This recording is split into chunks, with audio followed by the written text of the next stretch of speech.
Hello and welcome to Tilt Astrology. Here's a video about what's likely to happen from March 2027. This is a big one as it culminates the events of 2025 and 2026. As always, the predictions I make here are based on my interpretation of the chart and what it's trying to tell me. And just a reminder that I'm a sidereal astrologer. As always, the yearly chart is set to the spring equinox in Washington, D.C. The beginning chart is the president's inauguration. The first thing to determine is how many charts are required for the year from March 2027. So the recommendation from William Ramsey is only one chart is needed in this case because the ascendant is in Leo, which is a fixed sign. However, the ascendant, using the Fagan-Allen Aya Namsa, which is the offset for sidereal charts, so it lines up more with the constellations in the sky, puts the ascendant barely into Leo. The previous sign is Cancer, which is a cardinal sign, and Ramsey in that case would recommend two charts to be able to forecast for the entire year. And here's the problem. This chart very much appears to be indicating some kind of end. It's a very big full stop in the proceedings. This means I'm more than likely going to need to cast a new beginning chart of some kind, which puts the forecasting into a whole other level of uncertainty. So I'll say this runs for the first half of 2027, and then depending on how things play out, I might decide to post another forecast after mid-2027. And now to the big picture overview. So this time around, I'm not going to cover the elements or the different types of modes. This is mainly because the bigger concern is that in this particular yearly chart, the lineup has most planets in the grief-producing houses, or otherwise known as the unfortunate houses, which are 6, 8, and 12. So 6, 8, and 12 are the worst houses in the zodiac. As the ascendant sign is Leo, this makes the sun the planet of the yearly chart, and the sun is in, you guessed it, the 8th house. As previously discussed this in other videos, the sun is the general representation of the person in charge of a nation, and William Ramsey calls this the ruler, as he came from a time when nations were primarily governed by monarchies. So in this case, however, the sun represents the president. This means that the fortune and the outlook for the year is tied to the fortunes of the president, which is where the 8th house significations come in. As we've already discussed, the 8th house is an unfortunate house, and by the way, Saturn is also in the 8th house. So this looks like bad fortune for the president, but as a result may indicate bad fortune for the people. As I've already talked about, the sun represents the president. In the annual chart, the sun is separated from the people, so the moon is in the first house, but the sun is also with Saturn in the 8th house. So this is where I think we're looking at some sort of end. Ramsey's delineations for this combination are to the point, and the sun and Saturn together in the 8th house is just about the worst combination you can possibly have. I'll quote directly from William Ramsey. The sun in the 8th house denotes the death of kings and great men, also the deposing of kings and enthroning of nobles and grandees, and a lessening or diminishing of their power, especially if he is beheld by the Lord of the 8th. The delineation for Saturn isn't much better. And if he is in the 8th, although he is strong, yet shall he signify danger of death and ruin to those things signified by the sign of the 8th. As if a human sign to men, etc., but if he is weak, it is the more to be feared, and if other testimonies agree, it is to be concluded, but especially to men of elder years. Now, considering Donald Trump's powerful chart, or at least as powerful using sidereal, I'm not entirely sure how this plays out, but I think this is a strong indication of severely diminished power at a minimum, and perhaps the loss of the presidency, and perhaps just the downfall of the entire government at a more extreme end. But this is going to really depend on Jupiter. So the Lord of the 8th is Jupiter, and is Jupiter beholding the 8th house. So in astrology, planets can see other signs using rays. So there's no configuration by ray here, but there is a whole sign trine. So there is a connection between the 8th and the 12th with Jupiter. This is not great for Jupiter to be in the 12th house, and also this the yearly 8th house is, by the way, crossing the inauguration 12th house, which is not great. So Jupiter's kind of in curious condition here, which is where it gets a little tricky. It's in Cancer where it's exalted, but it's in retrograde, and it's conjunct both the South Node and Mars. So Cancer's ruler is the Moon. So that may indicate that the people, not the president, are in charge around this time. Jupiter, because it's beneficial and it's in its exaltation sign, it's going to try and be beneficial, and it's going to try and bring some optimism to the 12th and 8th houses, or at least offset that combination for 2027. But I'm not entirely sure how successful it's going to be. And it may switch sides a bit in terms of the profit and success and money going to the people instead, because as I've talked about in other videos, Jupiter typically represents nobles and the rich and the elite, and so it may be pointing to them not having so great a time in 2027. So we'll go into the 10th house. This represents the government, and the 10th house for this annual chart is empty. The sign is Taurus, so its ruler is Venus, and Venus is in the 6th house with the North Node opposite the 12th house, and very close to moving into the 7th house, so it moves in a couple of days. So this again gives kind of a flavour of relationships with subordinates, along with labour relations being important, as well as the relationship with the government in general.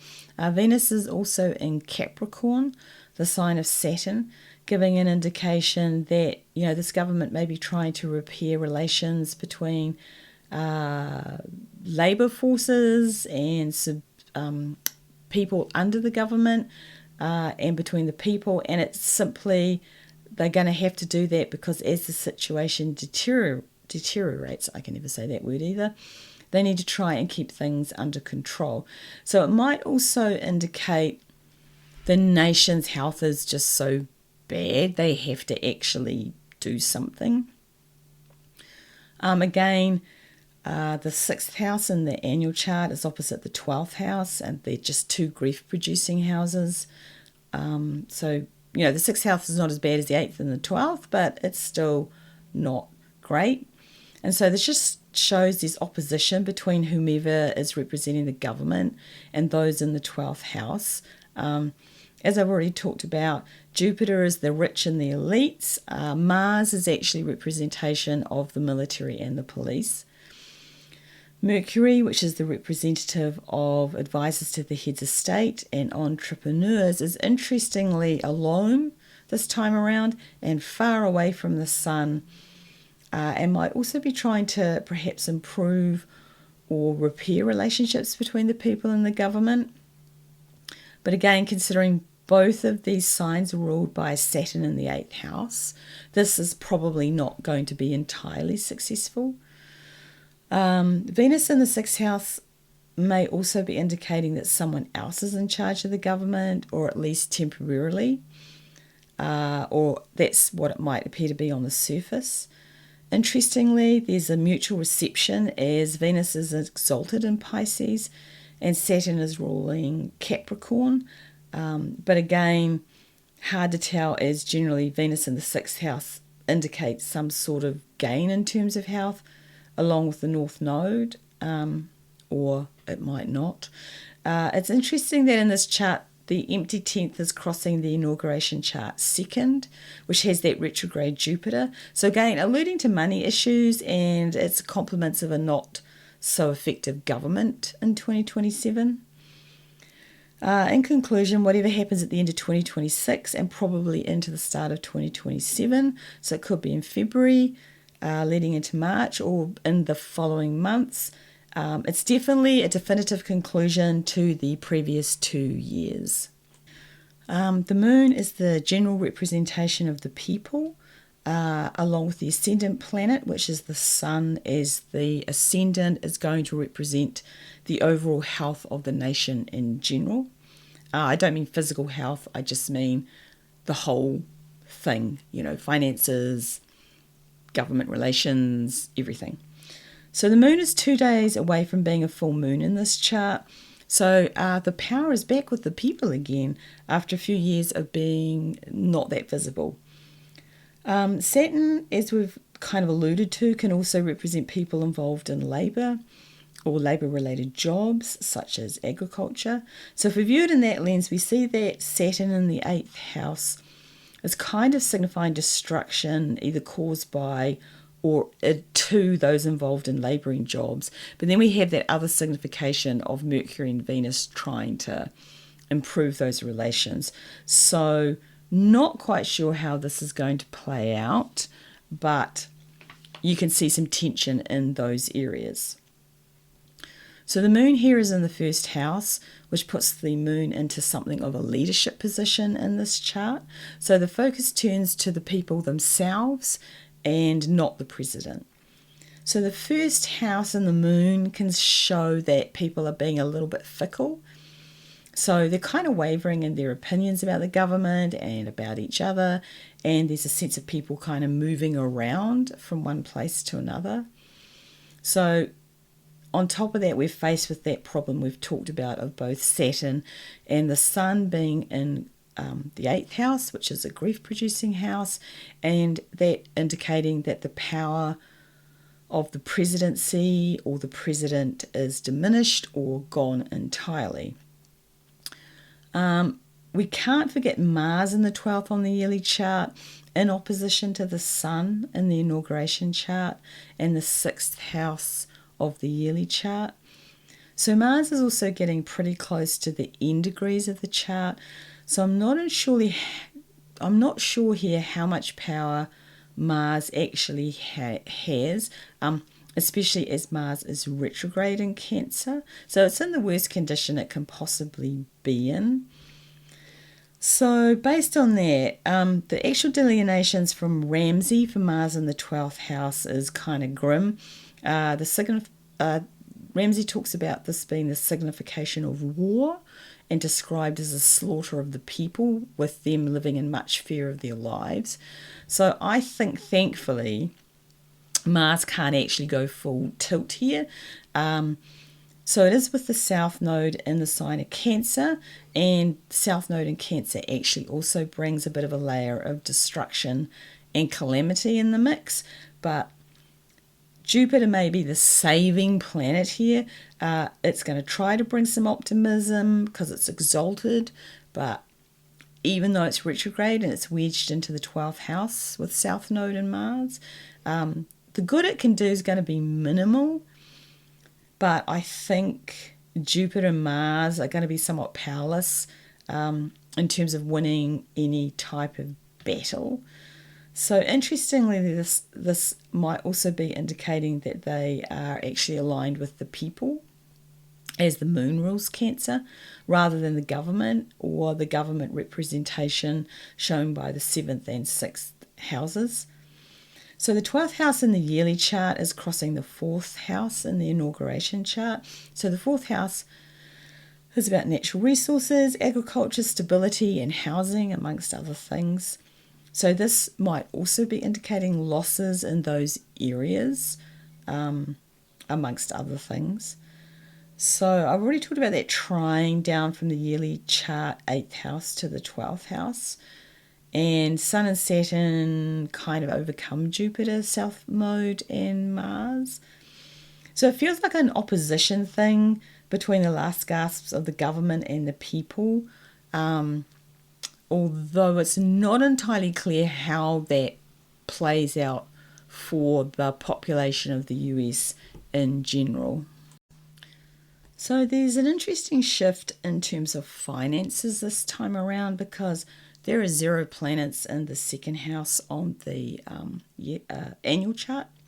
So the emphasis on income we kind of saw in the previous charts, with the 11th and 2nd house used to be emphasized, but that's kind of vanished this time around. The planets have pivoted from money to relationships in this annual chart. In the inauguration chart, Jupiter is sitting in retrograde in the 2nd house, and now we have a retrograde Jupiter in the 12th house, although I've already talked about it's exalted. So there is no emphasis on rich or elite people or the nation's wealth. So the wealth is either gone, or it isn't in good condition, or it's not on the radar at this point in time. Jupiter, as I've already talked about, it's going to try its best here, but I don't think it's in a particularly powerful position, as I've already talked about, despite being exalted. And we've already talked about Mars and South Node perhaps bringing in some malefic qualities, although Jupiter is going to try and keep them under control. So the second house in the yearly chart is Virgo, which is ruled by Mercury, which is strong in the yearly chart, but again, the focus is on relationships rather than wealth directly. So just to swap lenses here again, the 7th sign shows open enemies to the nation, so that means they're known about. This is represented by Mercury being in Aquarius, which is ruled by Saturn. So I've already talked about Saturn being in a bit of a destructive mood, and Mercury is sitting in the 7th house. So this is about relationships between the government and the people.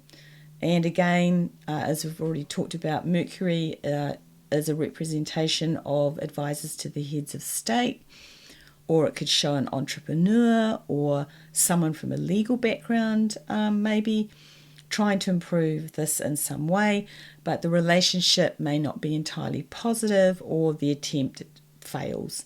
It's also crossing the 11th house in the inauguration chart.